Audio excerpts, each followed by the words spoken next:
Chris Tremaine. Thank you, Mr Speaker.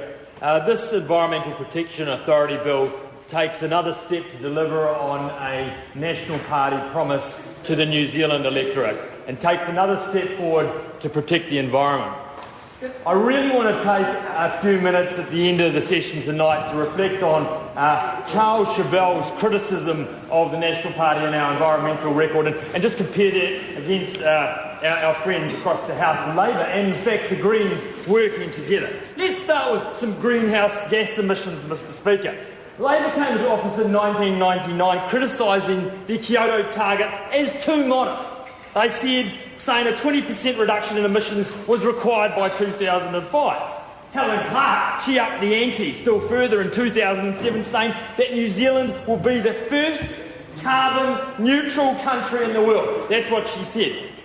Despite the rhetoric, UN figures showed an increase in emissions from 69 million tonnes in 1999 to 77 million tonnes in 2005 alone. This is a 12% increase. It compares to Labor's promise of a 20% reduction. And Mr Nash is over there saying, we care about the environment. This is laughable, Mr Speaker. Absolutely laughable. What's more, despite the rhetoric over there, it took Labor 8 years to get any climate change legislation through the House. 8 years, can you believe that? National, on the other hand, got climate change legislation through the House, immediately passed within the first year of government. And here we are with this Environmental Protection Agency delivering another promise from National into the government within our first term. Let's look at the planting of trees, because this one's a really interesting one in terms of protecting the environment. The Labor Green record on forestry planting can only be described as a chainsaw massacre. New Zealand lost 30,000 hectares of trees in Labor's last 4 years in office, more than any other period since records began in 1930. And they're saying they care about the environment. Mr Speaker, this is a joke. National has implemented clear, definitive policy to turn this around. In 2009, the deforestation stopped and there was a small gain in forest area of 500 hectares. Now, I accept that's not a lot, but it's certainly in a way in a direction from where that government left this country. Foresters' indications indicate increased plantings of 4,700 hectares this year, further 5,000 odd next year. That is an upward trend. Mr Speaker, again, this Environmental Protection Agency, another step. Let's have a look at renewable energy, because that one's a real classic.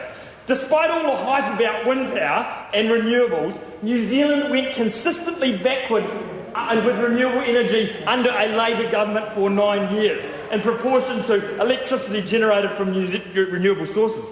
In 2007, New Zealand produced less electricity from renewable resources than in any year in our history. Mr Speaker, it is laughable for that side of the House to be stepping up at this time of the night and saying that they care about the environment. The record is obvious, and here we are implementing another policy, as we promised our electorate, to protect the environment. Thank you, Mr Speaker.